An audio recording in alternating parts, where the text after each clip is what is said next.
இத்தனை நாட்களாக தீராத உழைப்பில் அவர்களது நிறுவனத்தை சுரபியும் விக்ரமும் சேர்ந்து உருவாக்கி வைத்திருந்தார்கள்.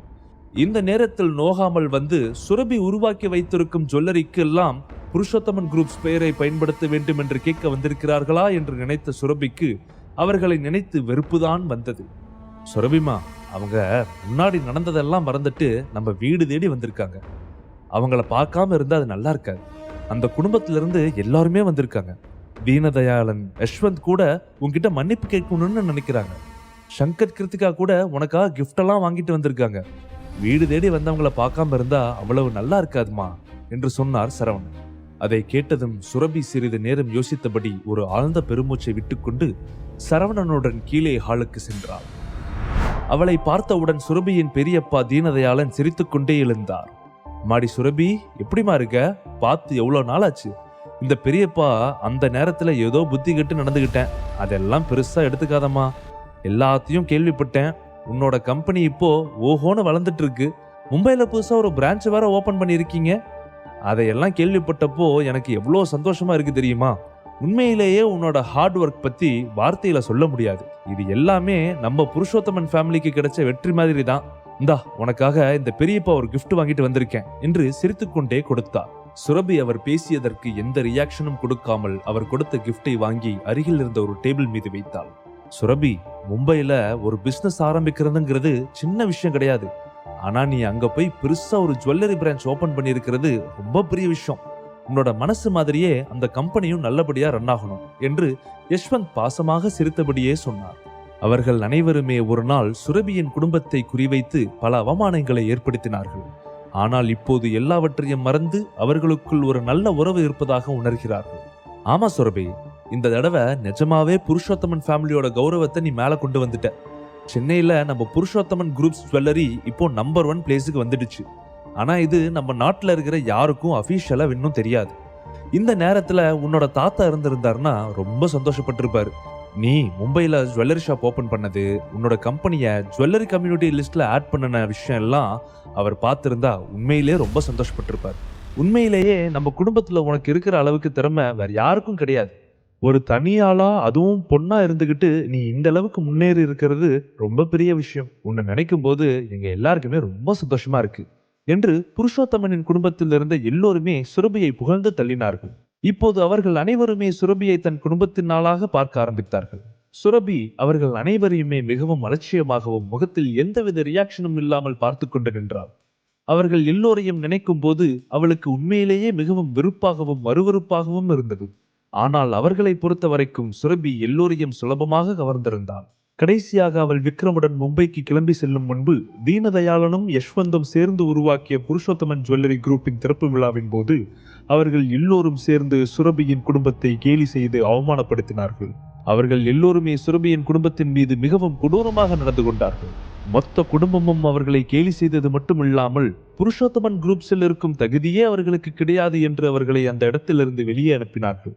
அன்றிலிருந்து அவர்கள் சுரபியை பலமுறை எதிர்த்தார்கள்.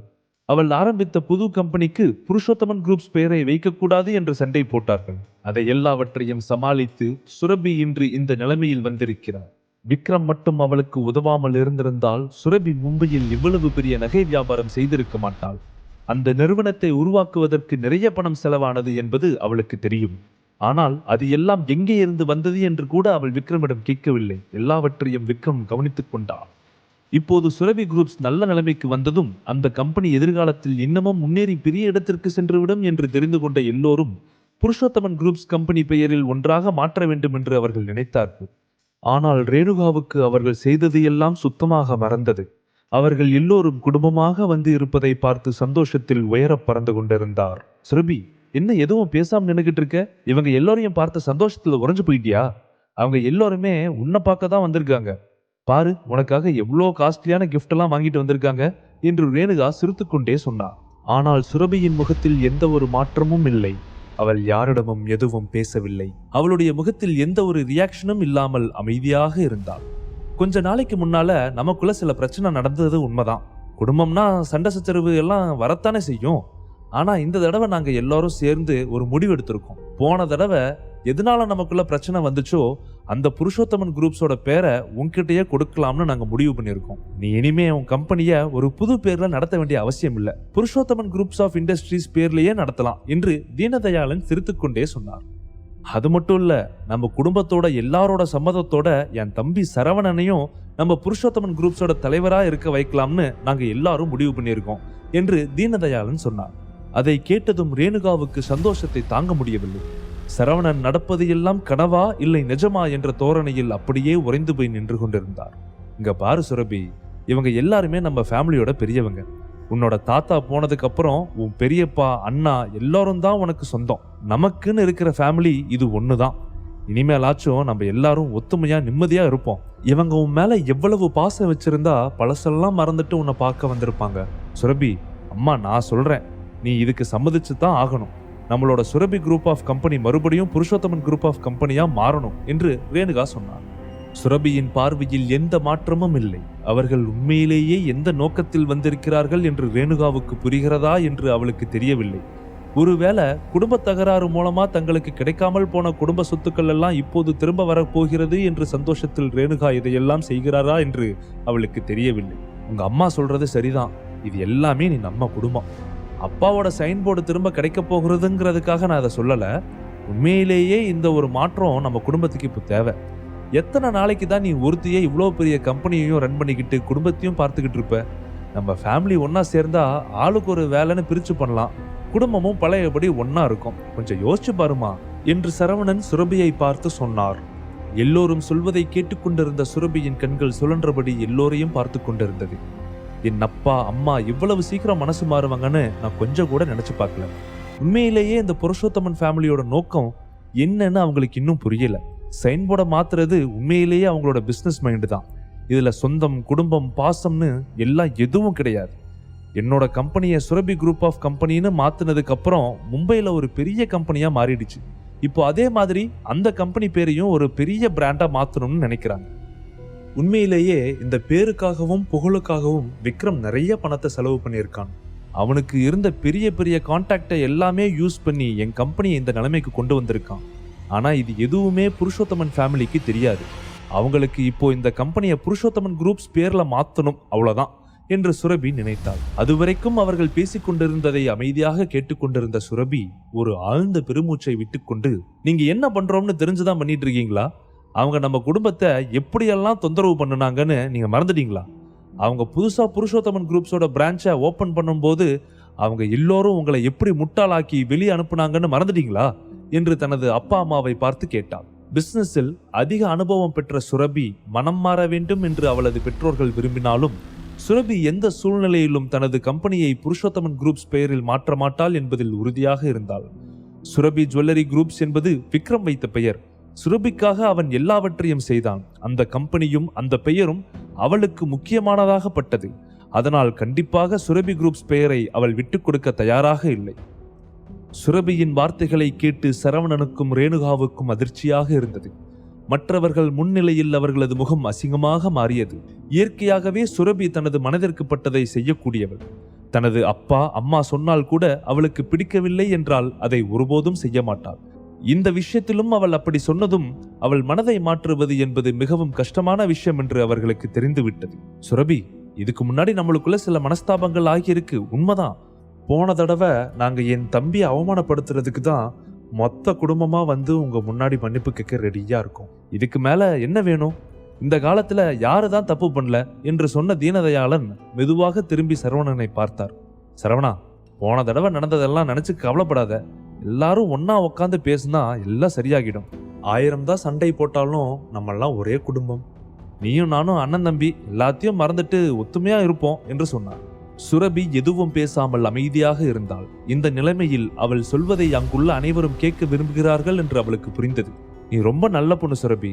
நாங்க உனக்கு பண்ணதெல்லாம் நீ எங்களுக்கு பண்ண மாட்டேங்கிற நம்பிக்கையில தான் நாங்க இங்க வந்திருக்கோம். நீ புருஷோத்தமன் குரூப் ஆஃப் கம்பெனிக்கு சப்போர்ட் பண்ணுனா நம்ம குடும்பம் எங்கேயோ மேல போயிடும். எங்களோட குடும்பத்தோட மானமே இப்போ உன் கையில தான் இருக்கு என்று சொன்னார் தீனதயாளன். அவரது வார்த்தைகளை கேட்டதும் சரவணன் முகத்தில் சந்தோஷம் நிரம்பி இருந்தது. தனது அண்ணனிடம் இருந்து இதுபோல வார்த்தைகளை எல்லாம் திரும்ப கேட்க முடியும் என்று அவர் கனவிலும் நினைத்து பார்க்கவில்லை. தீனதயாளனுடைய வார்த்தைகளை அவர் முழுவதுமாக நம்பினார். அண்ணா, நீங்க சொல்றது உண்மைதான். நாம எல்லாருமே ஒரே குடும்பம். முன்னாடி என்ன நடந்துச்சுன்னு எனக்கு கவலை இல்லை. இப்ப நாம எல்லோரும் ஒன்னா சேர்ந்திருக்கோம்ல, அது போதும் எனக்கு என்று சிரித்துக்கொண்டே சொன்னவர் திரும்பி தன் மகளை பார்த்து, சுரபி, அப்பா சொல்றதை கேளு. கம்பெனி பேரெல்லாம் புருஷோத்தமன் குரூப்ஸ் பேர்ல திரும்பவும் மாத்தி பண்ணு. அது உன்னோட தாத்தா வச்ச பேரு. என்னதான் இருந்தாலும் அந்த கம்பெனி பேரு தான் நம்மளோட குடும்ப பேரு. அதை எப்படி நாம விட்டுட்டு போக முடியும் என்று கொஞ்சம் உணர்ச்சிகரமாக பேசினார் சரவணன். உடனே கோபமாக அவரை பார்த்த சுரபி, அப்பா, நீங்க என்ன பேசிட்டு இருக்கீங்க? கம்பெனி பேரை மாத்துறதெல்லாம் அவ்வளோ ஈஸி கிடையாது. உங்களுக்கு எப்படி உங்க அப்பா பேர் மேல எமோஷன் இருக்கோ அது மாதிரி எனக்கு இந்த பேர் மேல இருக்கு. நான் இந்த பேரை கண்டிப்பா மாத்த மாட்டேன் என்று சொன்னார். என்னம்மா இப்படி சொல்ற? அப்பாவுக்காக பண்ண மாட்டியா என்று சொன்ன சரவணன் முகத்தை சோகமாக வைத்துக் கொண்டார். அதற்கு மேல் அவருக்கு என்ன சொல்வது என்றே தெரியவில்லை. அவருடைய முகம் மிகவும் ஏமாற்றமாக மாறியது. சுரபி குடும்பத்தில் இருக்கும் எல்லோர் மீதும் மிகவும் கோபமாக இருக்கிறாள் என்பது அவளது முகத்தை பார்க்கும் போதே தெரிந்தது. சுரபி, நீ இன்னமும் பழசே நினைச்சுக்கிட்டு எங்க மேல கோபத்தை காட்டினா நானே உங்ககிட்ட மன்னிப்பு கேட்கிறேன். நாம எல்லா சங்கடத்தையும் மறந்து ஒரே குடும்பமா இருக்கலாம். இனிமே நம்ம குடும்பத்துல எந்த சண்டையோ சங்கடமோ எதுவும் நடக்காது. அதுக்கு நாம் பொறுப்பு என்று யஸ்வந்த் சொன்னார். அவர்களது வார்த்தைகளில் சரவணனுக்கும் ரேணுகாவுக்கும் சந்தோஷம் பொங்கியது. ஆனா சுரபி அதற்கு இன்னமும் சம்மதம் தெரிவிக்காததை நினைக்கும் போது அவர்களுக்குள் இருந்த சந்தோஷத்தை முழுவதுமாக அனுபவிக்க முடியவில்லை. இனி சுரபி மனது வைக்காவிட்டால் புருஷோத்தமன் குரூப் ஆஃப் இண்டஸ்ட்ரீஸ் காணாமல் போய்விடும்.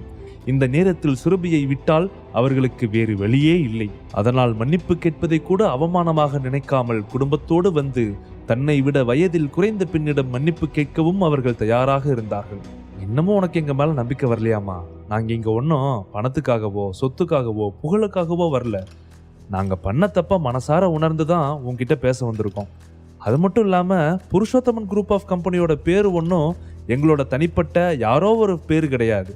இது எங்களோட அப்பா பேரு, உன்னோட தாத்தாவோட பேரு. நம்ம குடும்பத்துக்கே அவர் தான் ஆணிவேரா இருந்தவர்.